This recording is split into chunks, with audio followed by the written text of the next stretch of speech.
ትምህርት የሚያስተምሩን እጅግ የምንወደው መምህራችን መምህር ቅዱስ ይድነቃቸው የደብራችን ስብከተ ወንጌል ነው የሚያስተምረን። ቀጥታ ወደ መምህራችን ወስዳችኋለሁ። ሰላም እግዚአብሔር ከሁላችን ጋር ይሁን።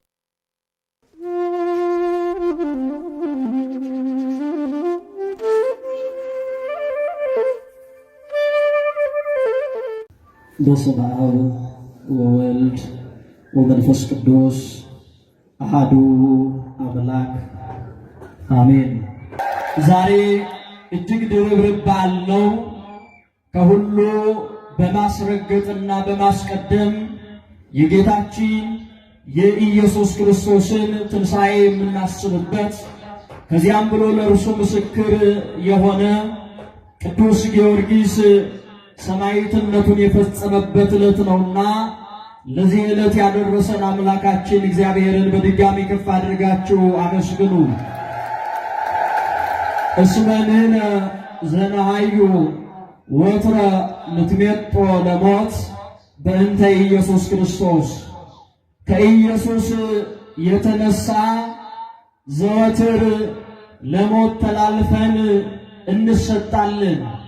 የሐዋርያው የቅዱስ ጳውሎስ መልእክት ወደ ቆሮንቶስ ሰዎች ምዕራፍ 4 ቁጥር 11 ላይ የምናገኘው የእግዚአብሔር ቃል። ቃሉን ሁላችን ከፍ አድርገን እንናገራለን። ከኢየሱስ የተነሳ በሉ። ይሄ የሰማዕታት ምስክርነታቸው ነው። ሁላችሁ አሰምታችሁ ተናገሩ። ከኢየሱስ የተነሳ ዘወትር ለሞት ተላልፈን እንሰጣለን። ይህንን ቃል የተናገረው የቤተ ክርስቲያን ማኅቶት መብራት በመባል የሚታወቀው በመልእክቶቹ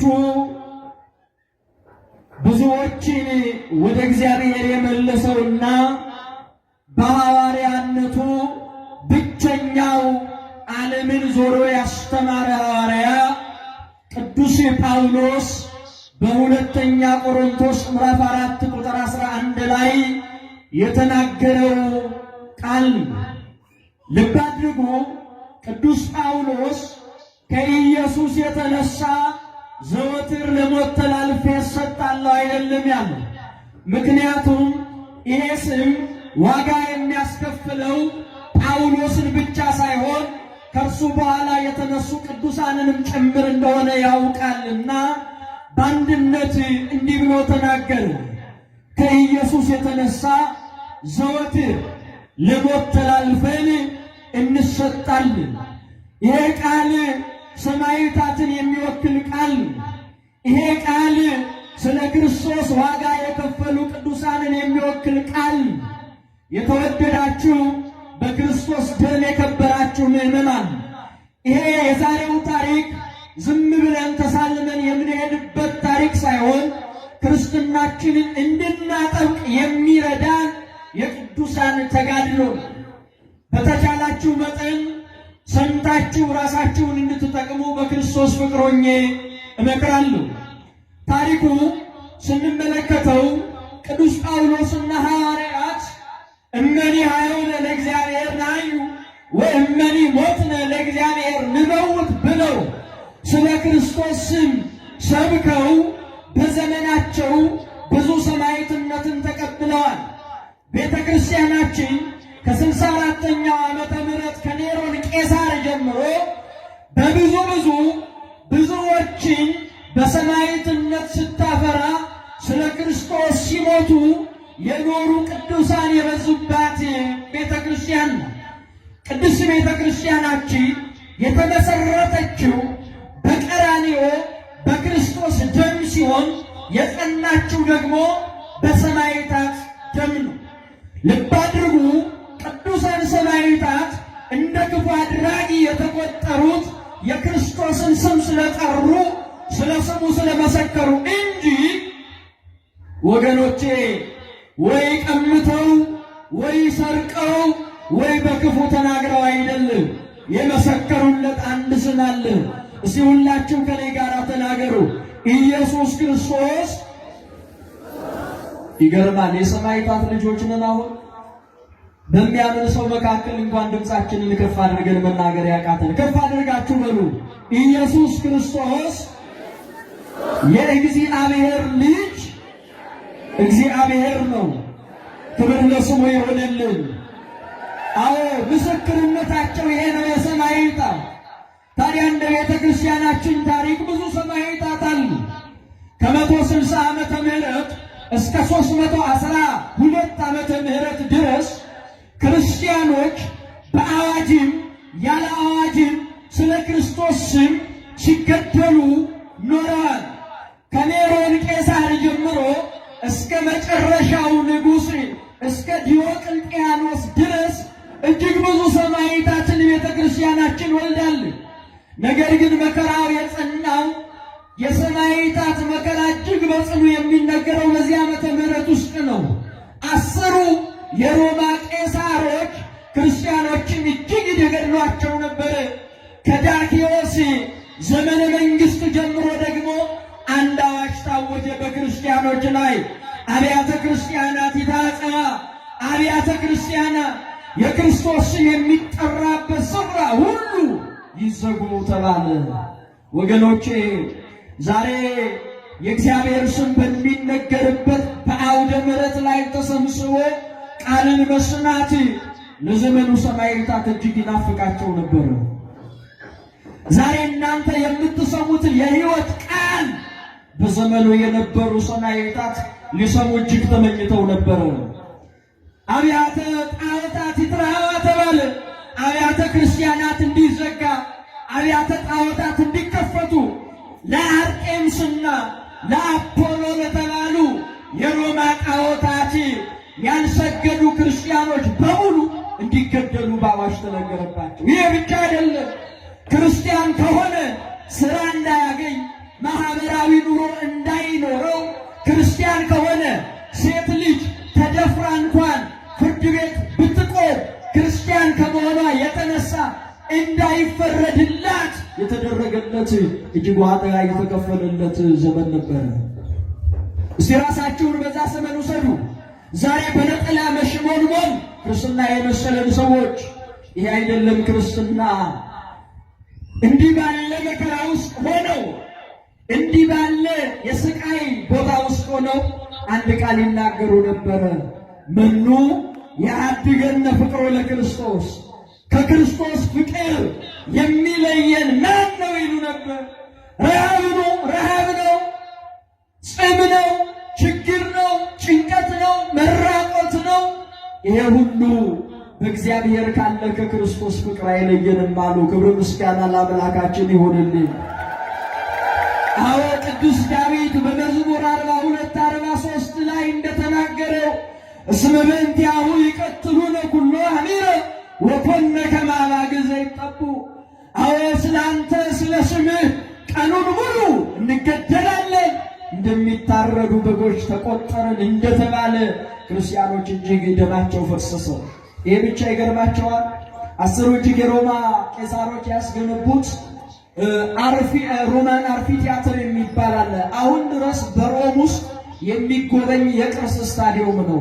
ያ ስታዲየም ዛሬ ወጣት ወንድሞቻችን ኳስ እንደምታዩበት ኳስ በማየት የሚዝናኑበት አልነበረም። ምን ይመስላችኋል የሚደረግበት? ያመነ ክርስቲያን እኔ በክርስቶስ አምናለሁ ብሎ የተናገረ ክርስቲያን ካለ ወደዚያ ሮማን አምፊቲያትር ወደ ተባለው ስቴዲየም ይጨምሩትና አናብርትና አናብስት ይለቀቃሉ፣ ነብሮችና አንበሶች ይለቀቃሉ። በዚያ ጊዜ ክርስቲያኖችን እንደና አግናጢዎስ ምጡል አንበሳ እንደምንለው ሰማዕት አንበሳ ቦጫጭቆ ይበላቸው ነበር። እንዲህ እያሉ ይጸልዩ ነበር። ልብ አድርጉ። ጌታዬ ኢየሱስ ክርስቶስ ወይ በሉ ሁላችሁ ምሕረትህን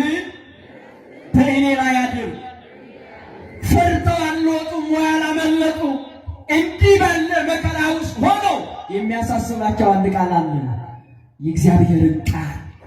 ምክንያቱም ጌታ በማቴዎስ ወንጌል ምዕራፍ 10 ቁጥር 28 ላይ ሥጋቸውን የሚገድሉትን አትፍሩ ብሎ ተናግሯል። ለክርስቲያኖች የሥጋ ሕይወት አይደለም። እንዲህ ባለ መከራ ውስጥ ይሰቃዩ ነበር።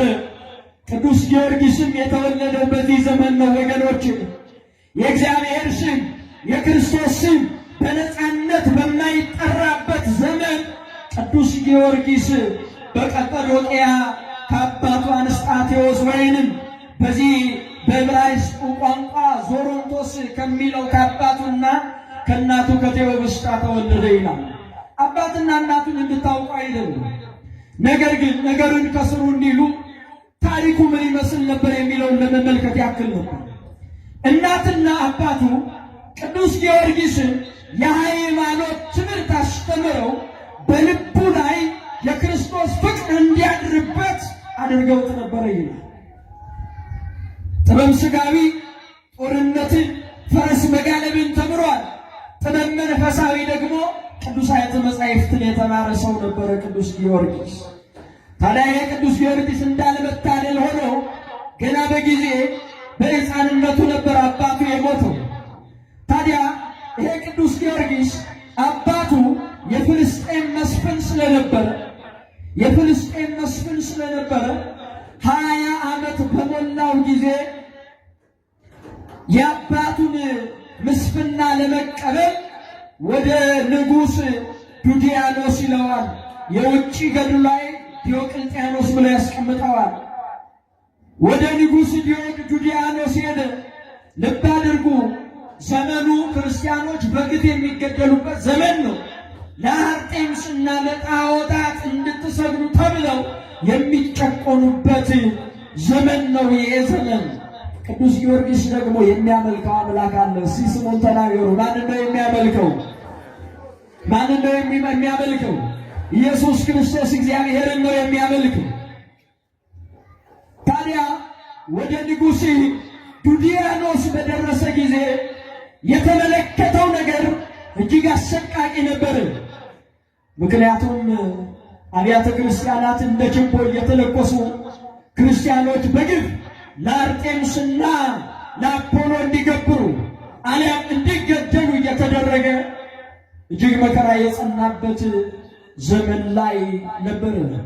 ጌታ በወንጌል በማቴዎስ ወንጌል ምዕራፍ 10 ላይ ስለ ስሜ በሰው ሁሉ ዘንድ የተጠላችሁ ትሆናላችሁ እንዳለ ስለ ክርስቶስ ሁሉም መከራን ይቀበሉ ነበር።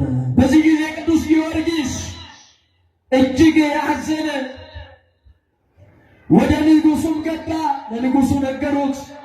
ቅዱስ ጊዮርጊስ በጥበብ ሥጋዊ በጥበብ መንፈሳዊ ያደገ ብልህ እንደሆነ ነገሩት ለንጉሡ። ነገር ግን ቅዱስ ጊዮርጊስ በንጉሡ ፊት ቆመና እንዲህ አለ። ልብ አድርጋችሁ ስሙ። የዓለም ታሪክ፣ የቤተ ክርስቲያን ታሪክ የሚስማማበት ታሪክ ነው ይሄ። በዓለም የተመሰከረለት ታሪክ ነው ይሄ። ዛሬ ልዳ ላይ ሄዳችሁ የምታገኙት ታሪክ ነው ይሄ። ከልባችን አፍልቀን የምንናገረው ቃል አይደለም። በንጉሡ ፊት ቆመና በክርስቶስ ታመነ ነው የሚለው። እየሞቱ እያየ ወደ ንጉሡ ገብቶ እንዲህ አለ። እኔ በሉስቲ ከኔ ጋር እንደው በማርያም እኔ በክርስቶስ የማምን ክርስቲያን ነኝ። ልብ አድርጉ። ይሄ ምናልባት ለእኔና ለእናንተ ለምደነው ሊሆን ይችላል።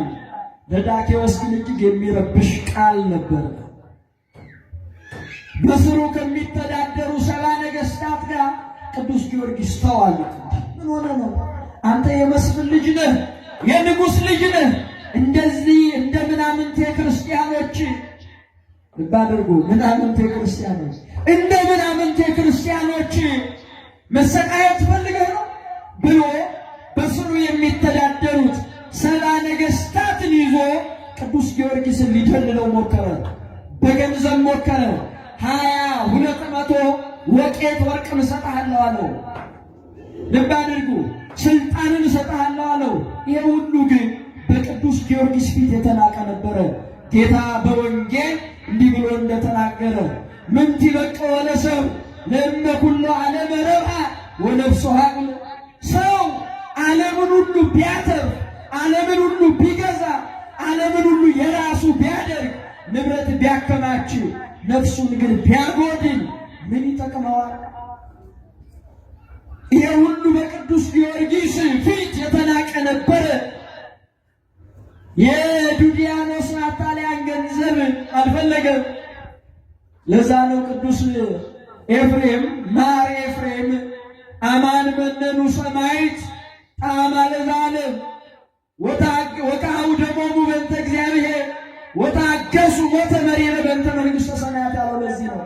ሰማዕታት ይለዋል። ሰማዕት ማለት ለአንድ ነው፣ ምስክር ማለት ነው። ብዙ ሆኖ መነገር ይችላል። ሰማዕታት የዚችን ዓለም ጣዕም በእውነት ናቁ። በእውነት ምን አሉ?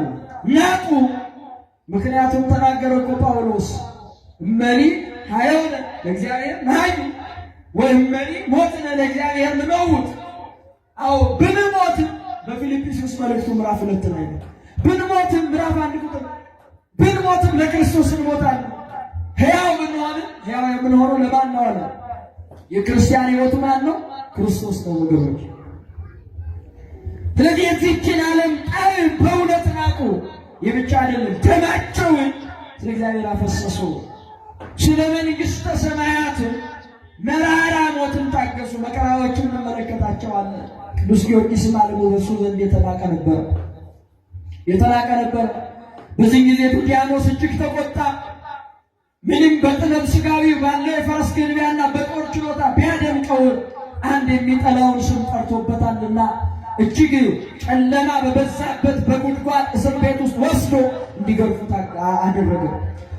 ልብ አድርጉ። ቅዱስ ጊዮርጊስ ደሙ እንደ ጅረት ወንዝ እስኪፈስ ድረስ ግርፋትን አጸኑበት። ተገረፈ፣ ስቃይን አበዙበት። ነገር ግን ቅዱስ ጊዮርጊስ በልቡ የሚያስበው አንድ ቃል ነበር። ሁሉን በማን እንደሚችል ጳውሎስ የተናገረው ቃል ምንድን ነው? ሁሉን በማን እንደሚችል በክርስቶስ። በዚህም ጊዜ እጅግ አዳክመው ገረፉት።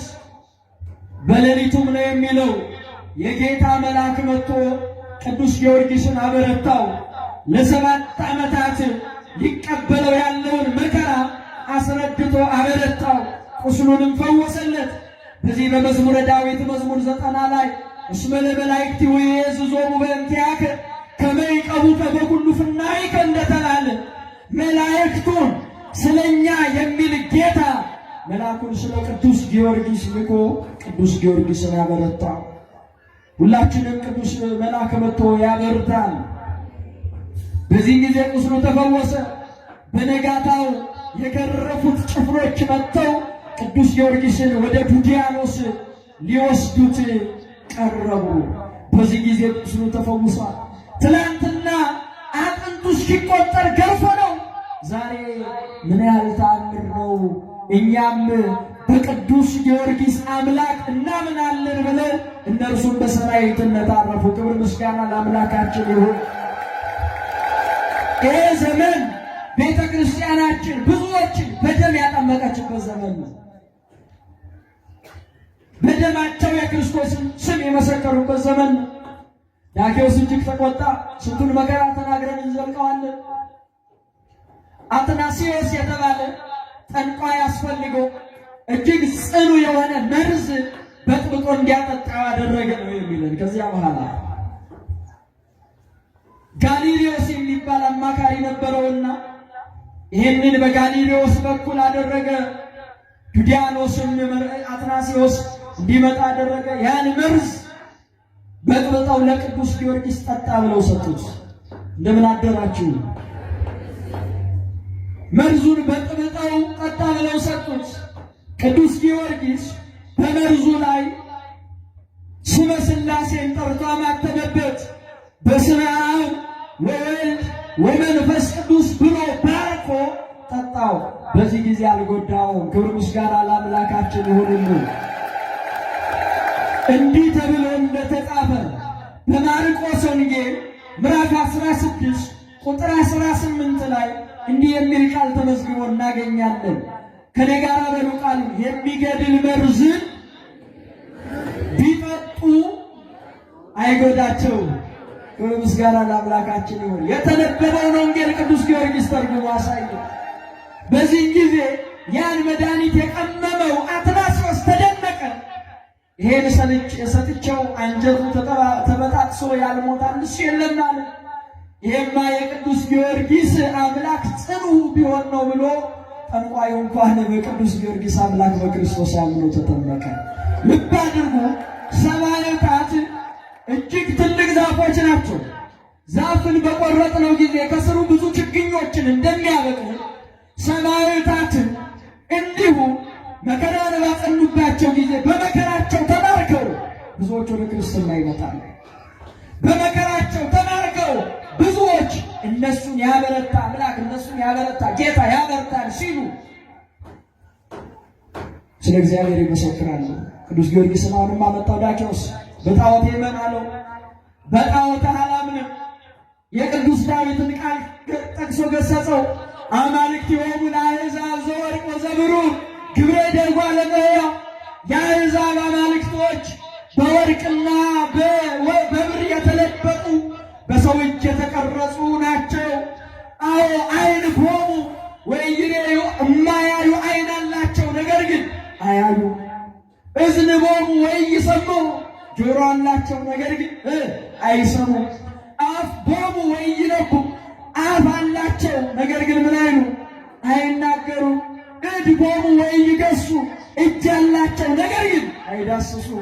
እግርሆሙ ወኢያዕውሩ እግር አላቸው፣ ነገር ግን ምን አይሉ አይራመዱ።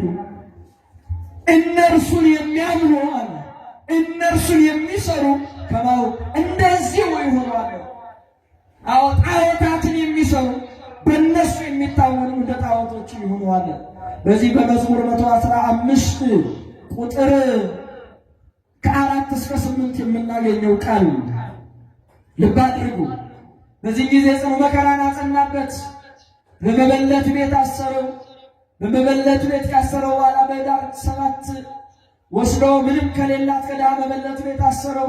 በታሰረም ጊዜ የቤቷን አምዳ አለመለመላት። አሕዛብ ትንሽ ተአምር ሲያዩ ያዩትን ነገር አምላክ ማድረግ ይወዳሉና አምደ ቤት የዛቅዘል ከሰላም ለከ ጊዮርጊስ፣ የቤቴን አምድ ያለመለምከው ጊዮርጊስ ወይ ሰላም ላንተ ይሁን። አምላኮሙ ለክርስቲያን የክርስቲያኖች አምላክ ተመስሎ ሰባ መጽሐፌ፣ የክርስቲያኖች አምላክ ሰው ተመስሎ ወደ እኔ መጣለ። በዚህ ጊዜ ቅዱስ ጊዮርጊስ ተይ እንጂ አላት። እንዴ እሱ አይደለም ማለት ልብ አድርጉ። እሱ የአምላክ መስካሪ እንጂ ምን አይደለም። የአምላክ መስካሪ እንጂ ምን አይደለም፣ አምላክ አይደለም። ልብ አድርጉ። ሰማዕታት ስናከብራቸው ክርስቶስን የሚገልጡ ናቸው እንጂ ክርስቶስን የሚሸፍኑ አይደለም። አንሰ ይኮንኩ አምላከ አላ ገብረ አምላክ አለ፣ እኔ የአምላክ ባሪያ ነኝ እንጂ አምላክ አይደለም ብሎ መሰከረና የአምላክ ባሪያ ከሆንክማ ከተወለደ ጊዜ ጀምሮ ዲዳ ነው፣ ደንቆሮ ነው፣ አይሰማም፣ አይናገርም፣ አያይም። ልጄ በቤት ያለ ፈውስልኝ አለችው። እርሱም ገብቶ በኢየሱስ ክርስቶስ ስም ተነሳ ብሎ ባረከው።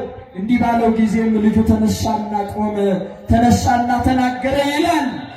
ልብ አድርጉ፣ ልብ አድርጉ። ሰማዕታት ወላዲ አእላፍ ልንላቸው እንችላለን። በመከራቸው ብዙዎችን ወልደዋል፣ ብዙዎችን ወልደዋል። ይህንንም ተመልክቶ ዱድያኖስ እጅግ ተናደደ። አጠር ስናደርገው አንድ ነገር መጣ። በዚህ በሮማውያን የመቀጣጫ ስርዓት እጅግ ከባድ የነበረው መንኮራኩር የሚፈጩበት መንኮራኩር ውስጥ እንዲያስገቡት አዘዘ። ከዚያ ቅድሚያ በብረት ምጣድ ላይ አድርገው ስጋውን እንዲያቃጥሉት አደረገ። ልብ አድርጉ። ሁሉም በሚሰጠኝ በክርስቶስ በሉ። ሁሉም ይችላሉ። ልብ አድርጉ። ኃይልን በሚሰጠኝ በክርስቶስ ሁሉም እንላሉ ይችላል። ፊልጵስዩስ መልእክት 4 ላይ የተናገረው ቃል ይህን ሁሉ ነገር የቻሉት እንደ ሰውኛ ሳይሆን ማን አበርትቷቸው ነው? እግዚአብሔር አበርትቷቸው ነው። በሚስማር ላይ ጫማ አደረጉና በዚያ ላይ ተጫምቶ በእሳት እንዲራመድ አደረጉት። በመጨረሻ ይድራስ በተባለ ተራራ ላይ በመንኮራኩር ሥጋውን ፈጭተው በተኑት ይላል። ሀረድዎ ገመድዎ ዘርዎ ሥጋው ከማለት አዎ ሥጋው እንደ አመድ በተኑት። ቅዱስ ዳዊት እንደተናገረ እግዚአብሔር ያዕቅብ አዕጽምተ ጻድቃን እንደተባለ እግዚአብሔር የቅዱሳንን አጥንቶቻቸውንና ሥጋቸውን ይጠብቃል እንደተባለ ሞተ ብለው ሲመለሱ ሕይወትን የሚሰጥ ክርስቶስ ሕይወት ሰጠው። ክብር ምስጋና ለአምላካችን ይሁንልን። በዚህ ጊዜ ብዙ ተአምራትን አድርጓል ቅዱስ ጊዮርጊስ። ከነዚህ ተአምራቶቹ መካከል የንጉሡ ዳኪዎስ ሚስት የነበረችውን የንጉሡ ዱዲያኖስ ሚስት የነበረችውን እስክንድርያን አጥምቋል። በዚህ ሁሉ መከራ ብዙዎችን በመከራው ወልዷል። ብዙዎችን በመከራው ምን ብሏል? ወልዷል። በዚህ በዮሐንስ ወንጌል ምዕራፍ 14 ቁጥር 12 ላይ በእኔ የሚያምን እኔ የማደርገውን ሥራ ያደርጋል ከኔ የሚበልጥም ያደርጋል ብሎ ጌታችን ኢየሱስ ክርስቶስ በወንጌል እንደተናገረ እጅግ ብዙ ተአምራትን ካደረገ በኋላ በዛሬው ዕለት ወሰድዎ ሀበ ሰብአ ነገሥት ወደ ሰብአ ነገሥታት ወሰዱት ይላል። ሰብአ ነገሥታትም 7 ዓመት ከተሰቃየ በኋላ 7 ዓመት ስለ ክርስቶስ ዋጋ ከከፈለ በኋላ አንገቱን ሊሰይፉት ወደ አደባባዮች አወጡ ይላል። ወደ ምኖች አወጡ? ወደ አደባባዮች አወጡ። በዚህ ጊዜ ቅዱስ ጊዮርጊስ ጸለየ። እንደ አባቱ እንደ ኤልያስ እሳት ከሰማይ እንዲዘንብለት ሆኖ ሰብአው ነገሥታትን አቃጠላቸው። በዚህም ጊዜ የሰማዕትነቱን የምስክርነቱን ፍጻሜ በዛሬው ዕለት ሚያዝያ 23 ቀን በሰይፍ ሰማዕትነቱን ፈጸመ። በረከቱ ከሁላችን ጋር ይሁንልን። በረከቱ ከሁላችን ጋር ይሁን። አዎ ቅዱስ ጊዮርጊስ ሊቀ ሰማዕታት ይባላል። ልብ አድርጉ። ሊቀ ሰማዕታት የተባለው ስለ መከራው ጽናት ነው። ስለ መከራው ጽናት ነው። እጅግ መከራው ጽኑ ነው። ከሰማዕታት ሁሉ የበለጠን መከራ አይቷል። ቤተ ክርስቲያናችንም ታስበዋለች። መከራውን የከፈለው ስለ ክርስቶስ ስም ስለሆነ ስለ ክርስቶስ ስም ስለሆነ እቺ ቤተ ክርስቲያን የክርስቶስ ሙሽራው ናት። ሙሽራው ናት የክርስቶስ። በትንቢተ ኢሳይያስ ምዕራፍ 56 ቁጥር 6 ላይ በቤትና በቅጥሬ ለወንዶችና ለሴቶች ልጆች ከስም ሁሉ በላይ የሆነ ስም ይሰጣቸዋለሁ እንደተባለ በመከራቸው ጸንተው ክርስቶስን ባለመካዳቸው ዛሬ እኛ ክርስቲያኖች ሰማዕታቱን ከፍ ከፍ እናደርጋቸዋለን። የሰማዕታቱ አምላክ ኢየሱስ ክርስቶስ ስሙ የተመሰገነ ይሁንልን። ስሙ የተመሰገነ ይሁን። አመስግኑት እግዚአብሔር። አዎ ልብ አድርጉ። ብዙዎች ዋጋ ከፍለዋል። የሚበልጠውን ትንሣኤ እንዲያገኙ ነው የሚለን በዕብራውያን 11 ላይ ቁጥር 35 አንስተን ስንመለከት ብዙዎች መንግስታትን በመረታቸው ድል ነሱ። የሚበልጠውን ትንሣኤ እስኪያገኙ ድረስ እስከ ሞት ድረስ ተደበደቡ። ሁሉን እያጡ እየተጨነቁ በምድረ በዳ እየተቀበዘበዙ የተሰጠውን የተስፋ ቃል አገኙ ይለናል። ሰማዕታት ዓላማቸውን አሳክተዋል። ልብ አድርጉ። ሰማዕታት ዓላማቸውን ምን ብለው አሳክተዋል? ለዓለም መግደል ማሸነፍ ይመስል ነበረ። በሰማዕታት ግን ታሪኩ ተቀይረዋል። እየሞቱ እንኳን ዓላማቸው ክርስቶስን መግለጥ ነበረና ክርስቶስን ገልጠውታል። ቅዱስ ጳውሎስ እንዲህ እንዳለ በዚህ በሮሜ መልእክቱ ምዕራፍ 8 ቁጥር 37 ላይ ስንመለከት እንዲህ አለ፣ ስላንተ ቀኑን ሙሉ እንገደላለን፣ እንደሚታረዱ በጎችን ተቆጠርን ካለ በኋላ በዚህ ሁሉ ይላል፣ በየትኛው በመከራችን በስቃያችን በሁሉ መከራችን በዚህ ሁሉ ከአሸናፊዎች እንበልጣለን አለ። ከምሮች እንበልጣለን፣ ከአሸናፊዎች እንበልጣለን፣ ከገዳዮቻችን እንበልጣለን አለ። መግደል ለዓለም የማሸነፍ ምልክት ነበረ። ሰማዕታት ስለ ክርስቶስ ሞተው ዓለምን አሸንፈው ለእኛ ደግሞ የእምነታችን አርማ ሆኑልን። ክብር ምስጋና ለአምላካችን ይሆንልን። አመስግኑት እግዚአብሔርን።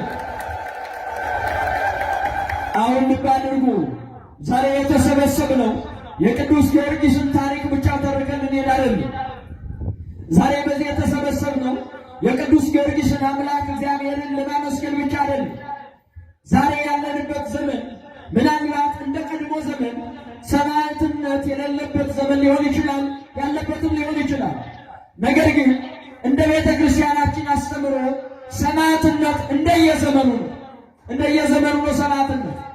ስለዚህ ከቅዱስ ጊዮርጊስ ምን እንማራለን? የመጀመሪያው ነገራችን ይሄ ነው። ሰማዕታቱን የምታሳየን ቤተ ክርስቲያናችን ከክርስቶስ በላይ እናከብራቸው አይደለም። እነሱም ያን አይፈልጉትም። ሰማዕታቱን የምናስባቸው በቤተ ክርስቲያናችን የአምላክን ክብር እንዲወስዱ አይደለም። እነሱም አይፈልጉትም። ገብረ አምላክ ነን፣ የአምላክ ባሪያ ነን እያሉ ነው ራሳቸው የገለጡት።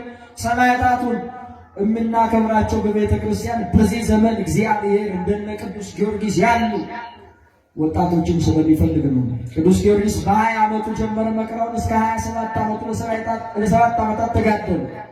ዛሬ ስለ ክርስቶስ ምን እያደረግን? በሕይወታችን ላይ ክርስቶስ ይታያል። ሰማዕታት እንዲህ ያለ መከራ እየተሰቃዩ ክርስቶስ ይሉ ነበር። ዛሬ እኔና እናንተ ራሳችንን እምነት በልብ ነው እንጂ እያለን እየሸወድን ይሁን። እምነት ማለት ቤተ ክርስቲያን መሄድ አይደለም ብለን ቤተ ክርስቲያናችን ላለመሄዳችን ምክንያት እየሰጠን ይሆን? በክርስቲያናችን ላለመጽናታችን እምነትና በልብ ነው እያልን እየቀለድን ይሆን? ይሄ ቀልድ ነው። ምን ይሉን ይሆን የናግራን ሰማዕታት በዚህ ዘመን ቢመጡ? ምን ይሉን ይሆን? ከኔሮን ቄሳር ከ64 ዓመተ ምህረት ጀምሮ እስከ ዲዮቅልጥያኖስ ዘመን እስከ 312 ያሉ እስከ 305 ዓመተ ምህረት ያሉ ሰማዕታት በዚህ ዘመን ቢገኙ ምን ሊሆኑ ይሆን? እነሱ የመሰከረለት ክርስቶስ በእኛ ሕይወት ላይ ሲያጡት ምን ሊሉ ይሆን? ክርስትና መልኩ ተቀየረ የሚሉን አይመስላችሁ? ስለዚህ ከሰማዕታቱ ምን እንመለከታለን? የመጀመሪያው ጽናትን ነው። የመጀመሪያው ምን? ጽናትን ነው። በመንኮራኩር እየተፈጨ ወደ ሞት እየተወሰደ መከራን እያጸኑበት ለሱ የሚታየው ማን ነው? ክርስቶስ ብቻ ነው። በተሰሎንቄ መልእክቱ ላይ ቅዱስ ጳውሎስ በቆላሲስ መልእክቱ ላይ ምዕራፍ 3 ላይ ገልጾታል። ክርስቶስ ባለበት በላይ ያለውን አስቡ ብሏል። ቆላሲስ 3 ቁጥር 1 ላይ እኛም ደግሞ መጽናት መቻል አለብን። እነሱ በመከራዎች መካከል ጸንተው ክርስትናቸውን መሰከሩ። ዛሬ እኔና እናንተ መጽናት አለብን። በምን? የመጀመሪያው በእምነታችን መጽናት መቻል አለብን። በዕብራውያን መልእክቱ ላይ ቅዱስ ጳውሎስ በዕብራውያን 3 ስንመለከት በዕብራውያን 3 ቁጥር 14 ላይ እንዲህ የሚል ቃል ተመዝግቦ እናገኛለን።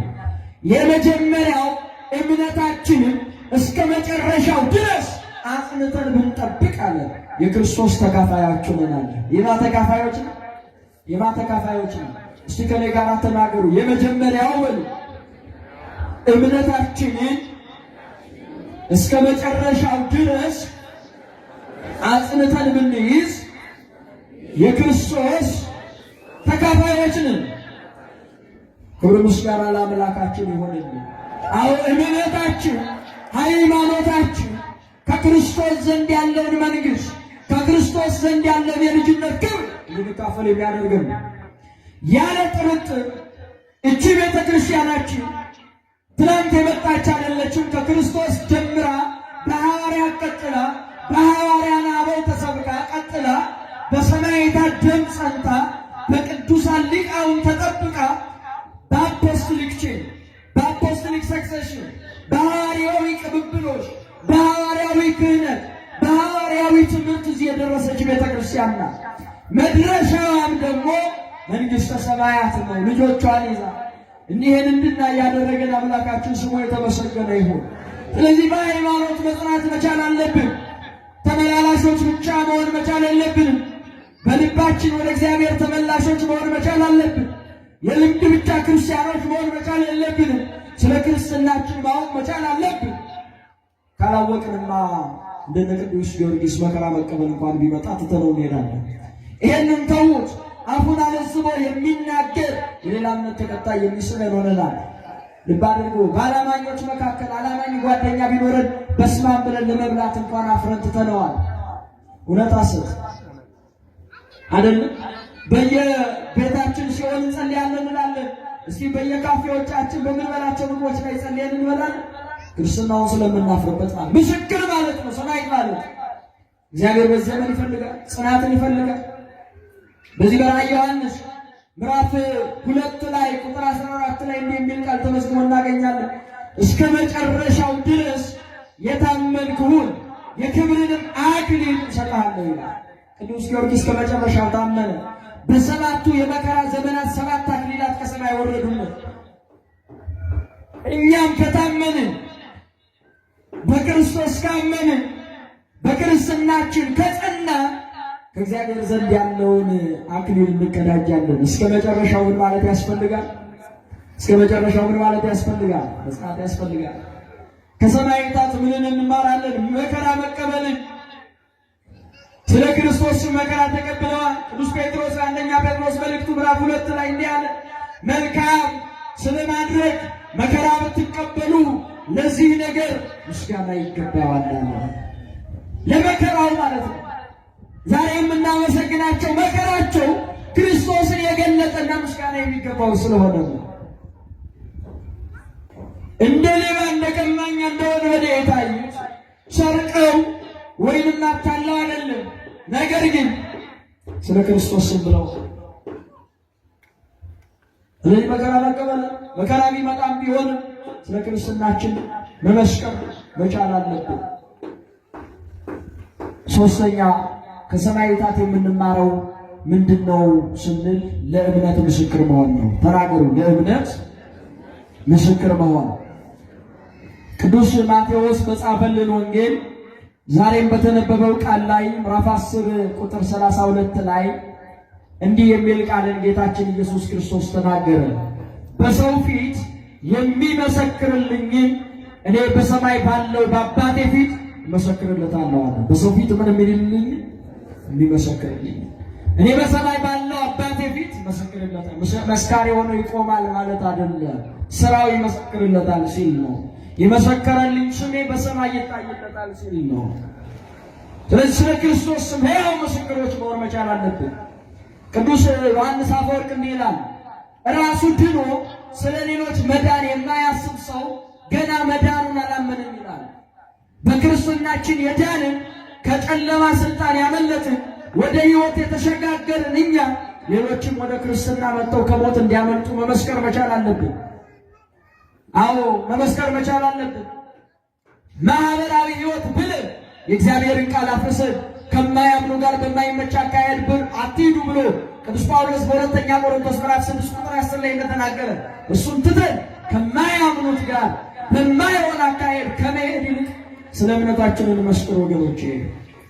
ዕብራውያን 12 ቁጥር 1 ላይ ቅዱስ ጳውሎስ እንዲህ ይላል፣ እንዲህ ያሉ ምስክሮች አለ በዙሪያችን እንደ ደመና ከከበቡ። እንደምን ከከበቡ? እንደ ደመና። ብዙ ሰማዕታት አሏት ቤተክርስቲያናችን፣ ስለ ክርስቶስ ስም የመሰከሩ እንደ ደመና ከከበቡ። ቶሎ የሚከበንን ኃጢአት አስወግደን አለ። ቶሎ የሚከበንን አስወግደን፣ ኃጢአት አስወግደን የእምነታችን ራስና ፈጻሚ የሆነውን ክርስቶስ ኢየሱስን ተመልክተን በፊታችን ያለውን ሩጫ በትዕግስት እንሩጣለን። በእምነት እንሩጥ። በፊታችን የክርስትና ሩጫ ይጠብቀናል። ልብ አድርጉ። ሩጫውን ሮጦ በዓለም ታሪክ እንኳን ያቋረጠ አይሸለምም። አረ ደርሶ ነበርና ተብሎ እኮ አይሸለምም። ሩጫውን የጨረሰ ክብሩን ያገኛል፣ ሽልማቱን ያገኛል። ስለዚህ በእምነታችን ብዙ ሩጫዎች ይገጥሙናል። በሩጫ ውስጥ ብዙ ድካም አለ። በጸሎት ልንደክም እንችላለን። የእግዚአብሔርን ቃል በመስማት ልንደክም እንችላለን። በሕይወታችን ልንደክም እንችላለን። ነገር ግን የሚያበረታን አንድ ጌታ አለ፣ እርሱም ኢየሱስ ክርስቶስ ነው። ኃይልን በሚሰጠኝ በክርስቶስ ሁሉን እችላለሁ ብሎ ቅዱስ ጊዮርጊስ ወደ መንኮራኩር ከገባ እኛም የምናመልከው አምላክ የቅዱስ ጊዮርጊስን አምላክ ነው። እርሱን ከመከራ ያወጣ እኛንም ያወጣናል። ስለዚህ በስሙ ታምነን ምስክርነታችንን እምነታችንን እንፈጽም አምላካችን ቅዱስ እግዚአብሔር ለሁላችን ያድለን። ከኢየሱስ የተነሳ ዘወትር ለሞት ተላልፈን እንሰጣለን። ሁለተኛ ቆሮንቶስ ምዕራፍ 4 ቁጥር 11 የመከረን ያስተማረን የቅዱሳን አባቶቻችን አምላክ ልዑል እግዚአብሔር ስሙ የተመሰገነ ይሁን። የቀደመች የቅዱሳን አባቶቻችን በረከታቸው ድል የማትነሳ ሃይማኖታቸው ሰማያዊት የሆነች ቀናይት መንገዳቸው አትለየን። አምነው ካዱ፣ ተሰብስበው ተበተኑ፣ ቀርበው ራቁ፣ ዘምረው ዘፈኑ ከመባል አምላካችን እግዚአብሔር ቃለ ሕይወት ያሰማልን። ኧረ በደንብ መርቁ እንጂ ቃለ ሕይወት ያሰማልን። ቃለ ሕይወት ያሰማልን። ቃለ ሕይወት ያሰማልን። በእውነት ደስ ይላል። እግዚአብሔር እንዲህ በወጣትነት ዘመን ክርስቶስን በመላት እሱ በፈቀደው መጠን ማገልገል ደግሞም ለዚህ መጠራት መታደል ነውና ለወንድማችን ቃለ ሕይወት ያሰማልን፣ ፍጻሜውን ያሳምርልን። የሰው ልጅ ፍጻሜው ሲያምር ነው ደስ ይላል አይደል? ሁላችን ረክተናል ማለት ማን ያስተማረ? እንግዲህ በእውነት መምህር ቅዱስን ታውቁታላችሁ። እዚሁ እያገለገለ እዚህ የደረሰ ደግሞ ወደፊት ቤተክርስቲያንን በሰፊው የሚያገለግል እግዚአብሔር ፍጻሜ ያሳምርልን ብላችሁ ጸልዩ። በእውነት እግዚአብሔርን አመስግኑልን። በእውነት ደስ ከኢየሱስ የተነሳ ዘወትር ለሞት ተላልፈን እንሰጣለን ብሎ ቅዱስ ጳውሎስ በሁለተኛ ቆሮንቶስ ምዕራፍ 4 ቁጥር 12 ላይ የተናገረውን ቃል መነሻ አድርጎ ወንድማችን መምህር ቅዱስ በሚገባ በጥሩ አንደበት በተጣጣመ ሁኔታ በገባን በተረዳነው መልክ አስተምሮናል። ቃለ ሕይወት ያሰማልን፣ በጥበብ ያሳድግልን። ወደፊትም ዛሬ ትልልቅ ናቸው የምንላቸው ሊቃውንት አሉና በሀገራችን በከተማችን እንደነሱ ወደፊትም አድጎ ተጠያቂ ሆኖ በሚገባ በየዘመኑ ለሚነሱ ጠያቂዎች መልስ የሚሰጡ መምህራን ያስፈልጋሉና ከነዚያ አንዱ እንዲሆን በእውቀት እንዲበለጽግ አሁንም የእናንተ ጸሎት አይለየው። ቃለ ሕይወት ያሰማልን እላለሁ። ቅድመ እግዚአብሔር አምላክነ በእደ ገብሩ መምህር ከመ ይባርክሙ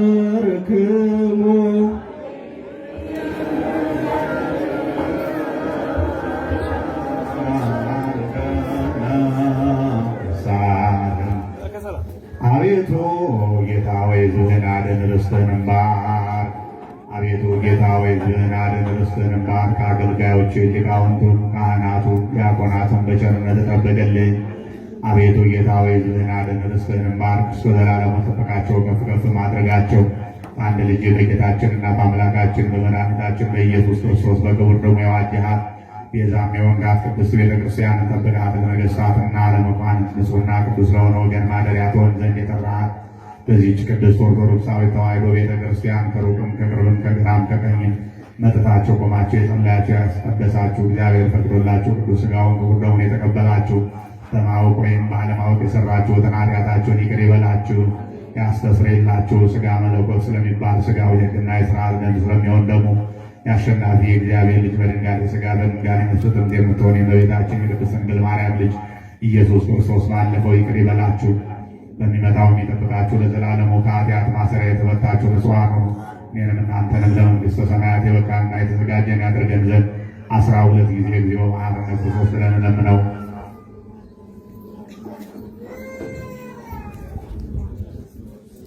ስለ እናቱ ስለ እናታችን ስለ ድንግል ማርያም ብሎ ይቅር ይለን ዘንድ ለእንተ እግዝእትነ ማርያም መሐረነ ክርስቶስ።